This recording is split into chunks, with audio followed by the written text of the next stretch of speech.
얼마 전에 저희들이 로마서 7장 말씀을 이렇게 주일 예배 시간에 이렇게 나눴습니다.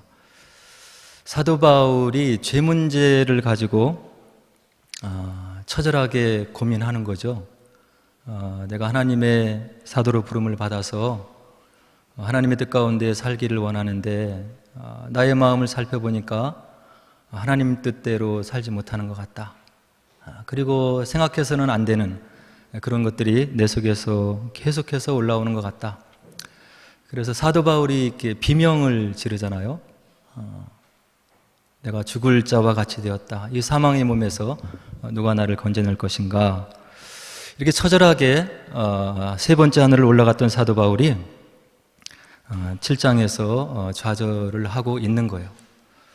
그런데 이제 8장에 접어들어서 사도 바울이 하나님의 은혜를 선포하며 그렇게 죄 가운데 있을 수밖에 없고 죄 가운데 매여 있을 수밖에 없고 자유가 없는 마음의 고민을 하고 살아가야 되는 그 사도 바울 마음에 한 줄기 이제 다시금 빛이 들어오게 되는 거죠. 성경 66권 중에서 로마서가 가지고 있는 의미는 굉장히 중요한 겁니다. 다른 모든 것들이 그림자와 같이 하나님이 누구인지 구원이 무엇인지에 대해서 간접적으로 예시적으로 설명하고 있다고 한다면 로마서는 분명하게 그 의미들을 사도 바울을 통해서 우리들에게 전해주고 있는 아주 귀중한 서신서 중에 하나이죠. 그래서 총 16장으로 되어 있는 이 로마서 중에서 8장은 더더욱 영광스럽고 은혜로운 말씀이 기록되어 있는 복음 중에 복음이 기록되어 있는 하나님의 은혜로운 말씀이다, 이렇게 전해지고 있고 또 저희들도 그렇게 생각을 하고 있습니다. 먼저 1절로 11절에 보면 이와 같이 처절하게 좌절을 맛보아야 되는 사도 바울에게 큰 위로를 주는 말씀들이 있는데 생명의 성령의 법에 대해서 구체적으로 이야기를 해주고 있어요. 이 땅을 살아가는 모든 사람들에게 복음, 좋은 소식이 되는 귀한 말씀들이 구절구절 담겨져 있는 그런 내용이 1절에서 11절에 펼쳐지고 있는 것입니다. 그와 같이 사도 바울이 처절하게 죄의 문제를 가지고 고민했는데 1절에 보니까 이와 같은 담대한 선포를 하고 있는 거죠. 그리스도 예수 안에 있는 자는 결코 정죄함이 없다. 내 속의 마음을 살펴보는데 하나님이 원대로 뜻대로 하는 것이 거의 없는 것 같아서 이와 같이 곤고한 마음 가운데 있는데 그런 나에게 하나님의 은혜가 임했으니 그 은혜로 인해서 그리스도 예수 안에 있는 자는 결코 정죄함이 없다. 이런 깨달음을 사도 바울이 우리들에게 들려주고 있는 거예요. 그럼 그리스도 예수 안에 있는 자들이 왜 결코 정죄함이 없느냐? 2절에 그 답을 주고 있는데요. 그리스도 예수 안에 있는 생명의 성령의 법이 그 죄와 사망의 법에서 우리를 해방하였기 때문이다. 나는 죄로 인해서 고민할 수밖에 없고 번민할 수밖에 없고 좌절할 수밖에 없고 나 속에서 소망을 발견할 수 없는 그런 죄로 얼룩진 그런 마음이지만 그런 나에게 해방을 주시는 그런 은혜가 있는데 생명의 성령의 법이 내 마음 가운데 임해서 죄와 사망의 법에서 나를 해방하였기 때문에 정죄함이 없다, 이렇게 선언을 하고 있는 거예요. 그리고 조금 더 나가서 3절 4절에 보니까 육신은 연약하여서 할 수 없는, 이루어 드릴 수 없는 율법의 요구를 하나님께서 보내신 아들로 인해서 이루어지게 하셨기 때문이다.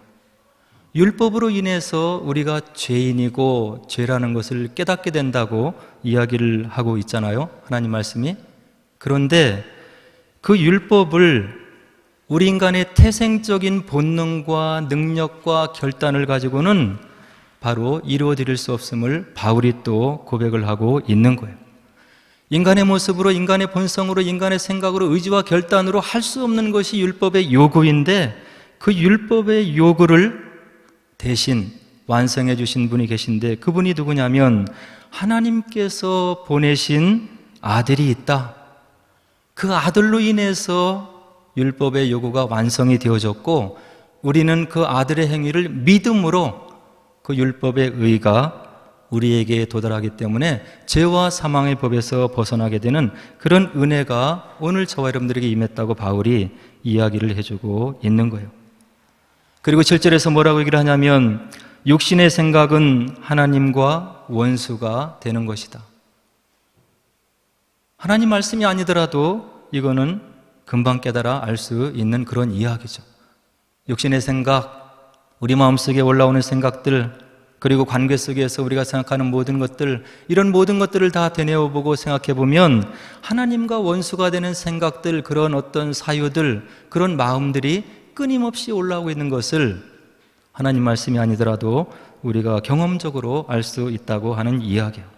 그리고 육신의 생각은 어떤 특색이 있냐면 하나님의 법에 굴복하지 않고 그리고 굴복할 수도 없다고 사도 바울이 단정적으로 이야기를 해주고 있는 거예요. 육신의 생각, 하나님의 영이 우리 가운데 들어오셔서 우리를 주관하시고 하나님의 영이 우리에게 주어지는 그런 생각이 아니면 하나님께 굴복할 수도 없는 것이 육신의 생각이다. 이렇게 바로 우리 육신의 생각에 대해서 단정적으로 정리를 해주고 있는 거죠. 그런데 그런 육신의 생각을 가지고 있는 저와 여러분들 속에 하나님의 영이 들어오시면 우리가 변화를 받아서 사람으로 변화가 되는데 우리가 그리스도의 사람으로 변화된다. 이와 같이 9절에서 이야기를 해주고 있는 거예요. 그래서 하나님의 영이 거하는 그런 삶을 살아가면 저와 여러분들이 그리스도의 사람이 되는데 그 영으로 말미암아서 우리의 죽을 몸도 하나님께서 살려주신다. 이런 고백을 11절에서 해주고 있는 거죠. 저와 여러분들이 죄투성이고 생각과 사유를 살펴보면 하나님의 은혜 가운데 있을 수가 없고 은혜를 받을 수 없는 그런 연약하고 나약한 구석들이 많은 저와 여러분들인데 하나님께서 보내주신 성령, 그 영이 우리 가운데 계시면 우리가 하나님께서 원하시는 그런 새로운 피조물 그리고 그리스도의 영이 있는 하나님의 백성으로 이렇게 거듭날 수 있다고 사도 바울이 1절에서 11절 분명히 이야기를 해주고 있는 거예요. 그럼 이와 같이 우리의 노력이 아니고 하나님의 전적인 은혜로 그리스도의 사람이 된 우리들이 어떻게 살아가야 되느냐? 그것을 12절에서 이야기를 해주고 있는데요. 그러므로 형제들아, 우리가 빚진 자다. 하나님의 전적인 은혜로, 섭리로, 경륜으로 이와 같이 우리가 그리스도의 영으로 새 사람이 되었기 때문에 우리가 빚진 자이지 않느냐? 하나님을 알 수 있고 하나님 나라의 유업을 받을 수 있는 자녀가 되었고 그와 같은 신분의 변화가 성령으로 인해서 우리가 경험하게 되었고 그런 지위를 이루게 되었는데 그러므로 우리가 빚진 자다. 이렇게 사도 바울이 12절에서 이야기를 해주고 있는 거예요. 그러면서 권면해 주기를 뭐라고 얘기하냐면 이 땅에서 우리가 어떻게 살아야 될 것을 12절에서 얘기해 주는데 육신에게 져서 육신대로 살아서는 안 되는 것이다. 하나님의 영으로 인해서 은혜로 인해서 새로운 피조물이 되었고 하나님의 자녀가 된 우리들이 죄를 짓는 대로 가고 그런 생각들을 절제하지 않으면 수치스러운 삶이 되는 것이라고 사도 바울이 이야기를 해주고 있는 거예요.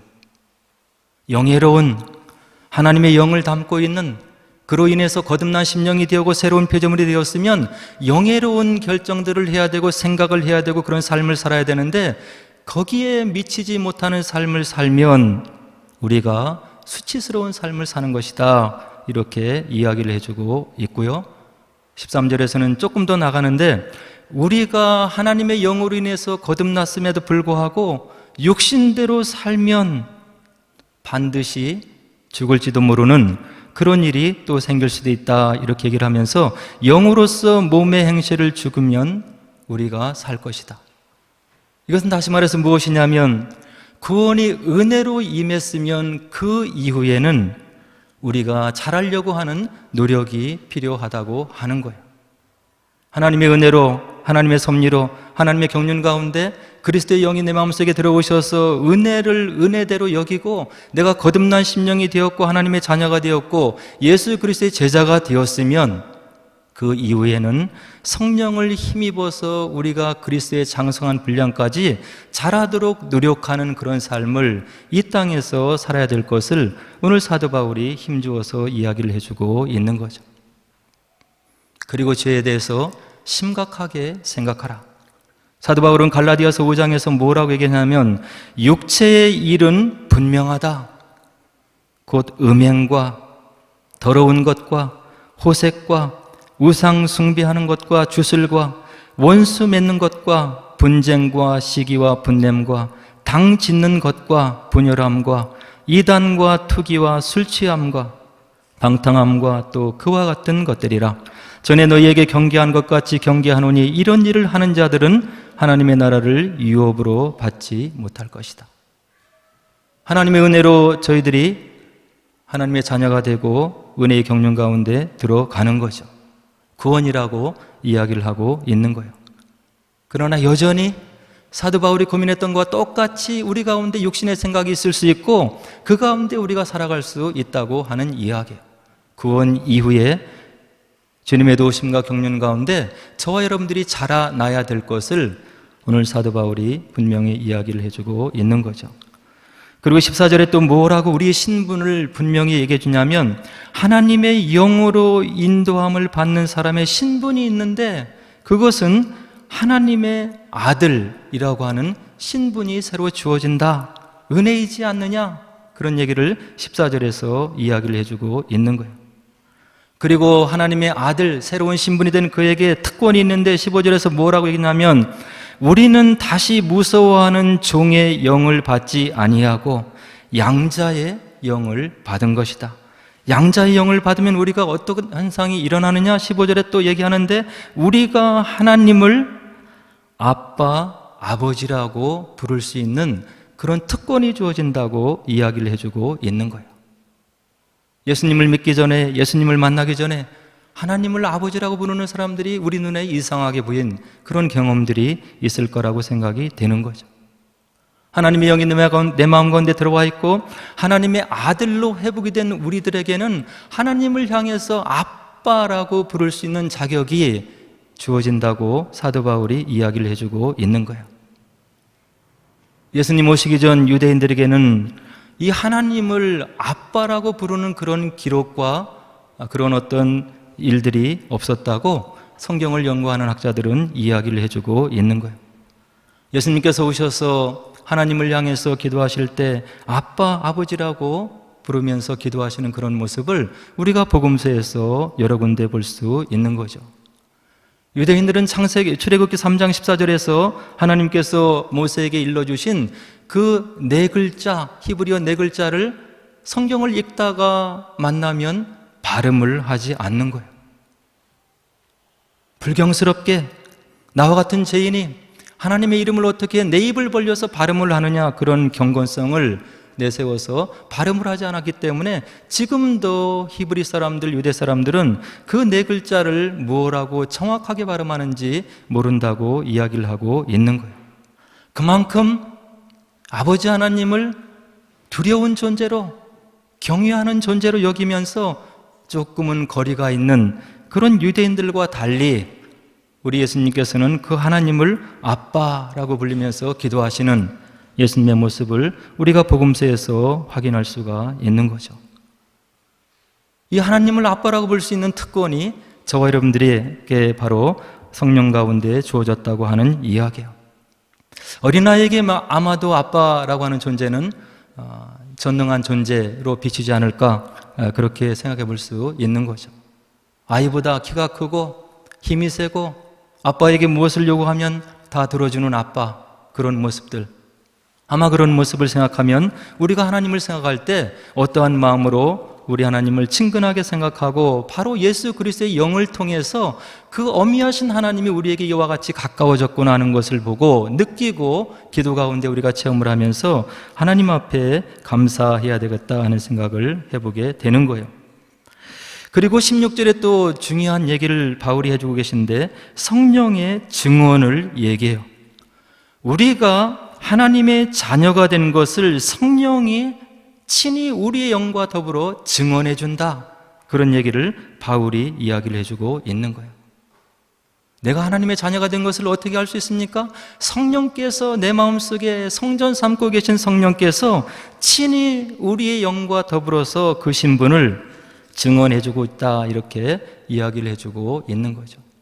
하나님의 자녀가 되었으면 또 따라오는 권세가 있는데 17절에 보니까 자녀이면 상속자이지 않느냐? 다른 것이 아니라 하나님의 상속자가 되었다. 모든 것에 모든 것 되고 더할 필요가 없는 영광 가운데 거하는 그 하나님, 그분이 가신 모든 것들을 합법적으로 누릴 수 있는 하나님의 당당한 상속자가 되는 것을 명심하라. 그리고 17절에 또 중요한 얘기를 하는데, 그리스도와 함께한 상속자가 되면 우리가 그와 함께 영광을 받기 위하여 이 땅에 사는 동안에 고난도 함께 받아야 할 것이니라. 예수를 믿으면 장밋빛 시간만 펼쳐지는 것이 아니고 살아가다 보면, 믿음 생활하다 보면 어려움을 직면할 때가 있는 거예요.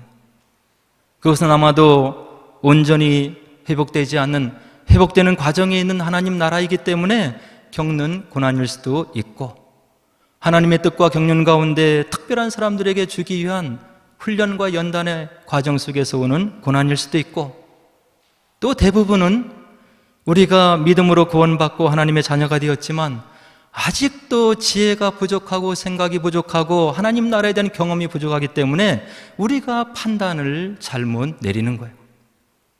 은혜 가운데 하나님의 자녀가 되었지만 매 결정의 순간에, 그리고 하나님 앞에 마음을 드려야 될 순간에 우리가 지혜가 충만하지 못하고 경험이 충만하지 못하고 지식이 부족하기 때문에 우리가 잘못된 결정을 내릴 수 있다고 하는 이야기예요.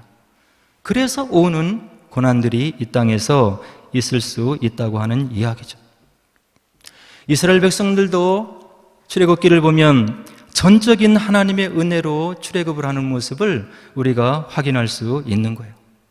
이스라엘 백성들이 한 것이 거의 없는 거예요. 10가지 재앙을 보내시고 홍해를 가르시고, 그래서 그들을 구원해 내셨어요. 구원 받은 거죠. 광야에 들어가서 이스라엘 백성들이 어떤 일을 맞이했을 때 성숙하게 하나님의 뜻을 깨닫고 하나님 편에서 그 지혜를 가지고 결정해야 되는데, 늘 광야 40년 생활을 보면 불평으로, 원망으로 결정하고 하나님을 향해서 달려드는 이스라엘 백성들의 실력이 없는 그런 모습을, 믿음의 어떤 경험이 없는 그런 모습을 우리가 확인할 수 있는 거예요. 이스라엘 백성들에게 있어서 광야의 생활은 하나님을 알아나가는 과정인 거예요. 하나님이 누구이신지, 우리 앞길에 일이 생겼을 때 어떻게 결정해야 되는지, 그리고 어떻게 결정해야 지혜로운 결정인지, 하나님께서 원하시는 결정인지를 배워나가는 학습의 공간이라고 하는 이야기예요. 노예 생활에서 훈련하면 자유가 주어지는 거예요. 전적인 자유, 애굽에서 벽돌을 굽던 그런 노예 생활이 아니고 주어지는 것을 먹고 누리고 그렇게 피동적으로 살아가는 그런 생활이 아니라, 이제는 하나님께서 노예에서 해방시켜 주시고 전적인 자유를 주시면 그 전적인 자유를 가지고 인격적으로 지혜롭게 판단을 하고 하나님의 뜻이 무엇인지를 결정하고 그들의 믿음이 성장해야 되는 거예요. 저희들도 마찬가지인 거예요. 전적인 은혜로, 하나님의 섭리로 그리스도의 은혜가 깨달아지고 구원이 우리에게 임했으면, 말씀을 통해서, 우리의 삶을 통해서, 시행착오를 통해서 하나님의 뜻이 무엇인지를 배워나가고 믿음의 실력을 길러 나가야 되는 거예요. 우리의 믿음이 자라지 않고 우리의 인격이 예수님의 인격에 장성한 분량까지 자라지 않으면 우리가 바른 결정을 할 수가 없는 거예요. 내가 이때 이런 결정을 했더니 하나님께서 싫어하는 것 같더라. 내가 그때 이런 결정을 했어야 되는데 그때는 내가 이런 마음으로 이런 결정을 했었지. 그 모든 실패도, 그리고 실족도 결국에는 우리 신앙생활에 유익이 되게 하시는 하나님의 섭리와 뜻과 경륜이 저 어려움들 가운데 있다고 하는 이야기예요. 그것이 구원받은 다음에 하나님 나라에 가기까지 끊임없이 배워나가는 신앙의 지혜로운 훈련의 과정이라고 하는 거예요. 그래서 끊임없이 반복되는 결정의 순간, 그리고 우리가 믿음의 결단을 할 때 어떻게 해야 되는지를 말씀을 통해서 지혜롭게 배워야 되는 것이고, 그것이 지혜로운 결정이 되었을 때 하나님께서 기뻐하심을 우리가 체험적으로 느껴야 된다고 하는 이야기야. 대부분이 욕심 때문에, 인색함 때문에, 나의 감정 때문에 잘못된 결정을 하고 있는 거예요. 우리의 모든 실수, 그리고 잘못된 결정들, 그것까지도 하나님께서 사용하시고 우리를 훈련시키고 연단시키셔서 끝내는 하나님께서 우리를 그리스도의 장성한 인격의 분량으로 성숙시키려고 하는 것이 이 땅에서 주어진 저와 여러분들의 삶임을 말씀을 통해서 분명히 깨달으시고, 우리가 좀 더 돌아가지 않고 이 땅에 얼마 안 되는 삶을 주님께서 원하시는 삶으로 살아내기 위해서 말씀을 가까이 해야 되고, 그리고 우리가 기도를 해야 되는 거예요. 그래서 시편 기자는 이런 고백을 하고 있는지도 모르겠습니다. 고난 당한 것이 내게 유익이라, 이로 말미암아 내가 주의 율례들을 배우게 되었나이다. 잘못된 결정, 이기적인 결정을 하면 느끼잖아요. 신앙생활을 하면서. 그래서 고난이 오면 하나님이 무엇을 원하시는지를 깨달을 수가 있는 거예요. 내게 유익이라. 욥이 뭐라고 고백을 합니까? 내가 가는 길을 그가 아시나니 그가 나를 단련하신 후에는 내가 순금같이 되어 나오리라. 주님이 원하시는 반짝반짝 빛나는 영혼으로 우리가 자랄 수 있다고 하는 이야기예요. 이것이 이 땅에서 저와 여러분들이 살아가는 삶의 의미가 되는 거예요. 히브리서 기자는 5장에서 엄청난 고백을 우리들에게 들려주고 있는데, 그가 아들이시면서도 받으신 고난으로 순종함을 배워서 온전하게 되셨은즉 자기에게 순종하는 모든 자에게 영원한 구원의 근원이 되시고 하나님께 멜기세덱의 반차를 따른 대제사장이라 칭하심을 받으셨느니라. 그리스도가 온전하게 되신 길이 있는데 받으신 고난을 순종하셨다고 하는 이야기. 주님과 함께 영광스러운 부활로 우리가 소망을 삼고 우리가 그런 기대와 소망 가운데 이 땅을 살아간다면 그리스도께서 이 땅에서 받으신 고난을 묵상하는 지혜가 필요하다고 하는 이야기예요. 하나님께서 은혜로 선물로 저와 여러분들이 주신 구원, 하나님께서 끝까지 이루어 나가실 거예요. 이 땅의 삶 속에서 문제가 되는 것은 하나님 말씀을 얼마만큼 우리가 신뢰하고 그곳에서 하나님께서 기뻐하시는 결정을 하기 위해서 얼마만큼 말씀을 사모하고 있는지, 우리의 육신의 소욕을 쳐서 복종시키기 위해서 기도하면서 하나님이 주시는 지혜를 깨닫기 위해서 노력하고 있는지가 저와 여러분들의 신앙생활의 성장을 결정짓는 거라고 하는 귀한 말씀을 바울이 오늘 저와 여러분들에게 전해주고 있는 거예요. 얼마 안 되는 삶을 돌아가기를 원하는 사람 아무도 없을 거예요. 그 길을 하나님이 원하시는 길로 걸어가면서 짧은 생애를 살아가면서 주님께서 원하시는 복된 삶을 살기 위해서는 말씀을 가까이 해야 되는 것이고 지혜를 얻어야 되는 것이고, 우리 가운데 내주하시는 성령님께 기도해서 우리를 도우시고 인도하시는 하나님의 뜻을 깨달아 알아야 되는 거예요. 바라기는 하나님께서 단 하나밖에 없는 외아들을 우리를 다시금 회복하시기 위해서 주셨다고 복음서는 이야기를 해주고 있어요. 이 말씀의 진리됨은 기독교 역사의 수많은 순교자들의 삶으로 증언해주고 있고, 그리고 우리가 믿음 생활 속에서 체험하는 순수한 신앙 체험을 통해서 역으로 이 말씀의 진리됨을 우리가 알 수가 있는 거죠. 우리에게 임한 구원이 소중함을 깨달으시고 이 땅의 삶을 하나님이 원하시는 바른 결정을 해서 믿음의 실력자들이 되시고 주님의 장성한 인격을 본받아서 어디에 가든지 주님의 편지가 되고 꽃이가 되고 향기가 되는 그런 복된 삶을 사셔서 주님이 기뻐하시는 아름다운 삶을 살아내시는 저와 여러분 되기를 주의 이름으로 간절히 축원을 드립니다. 이제 우리 함께 기도하도록 하겠습니다.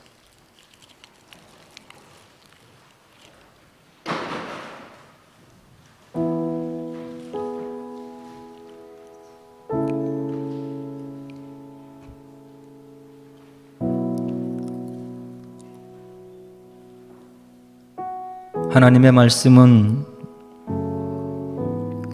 살아있고 운동력이 있는 말씀이라고 우리들에게 전해주고 있습니다. 그 말씀이 진리이기 때문에, 그 말씀이 참이기 때문에 그 길을 좁은 길이지만 걸어간 수많은 믿음의 선조들의 삶이 있는 거죠. 그 하나님의 말씀은 우리에게 큰 지혜를 주시는데, 하나님이 원하시는 삶을 살기 위해서는 겸손해야 되고, 우리를 사랑하셔서 주신 말씀을 통해서 지혜를 얻으라고 이야기를 해주고 있는 것입니다. 잘못된 결정, 감정적인 결정, 성숙하지 못한 결정으로 우리 인생을 돌아가는, 낭비하는 삶을 살지 않기를 원하면 우리를 위해 주신 말씀을 가까이 하라. 너희를 위해서 기도하는 성령을 의지하라. 그리해서 너희 삶이 산 제사가 되는 복된 삶을 살라고 하나님의 말씀이 우리들에게 권면해주고 있는 것입니다. 하나님의 말씀을 가까이 하게 하옵소서. 내 안에 계신 성령께서 무엇을 원하시는지를 감지할 수 있는 영적으로 깨어있는 심령이 되게 하옵소서. 그리해서 이 땅을 살아가는 얼마 안 되는 삶을 통해 주님의 뜻을 이루어드리는 복된 삶이 되게 하옵소서. 함께 기도하도록 하겠습니다.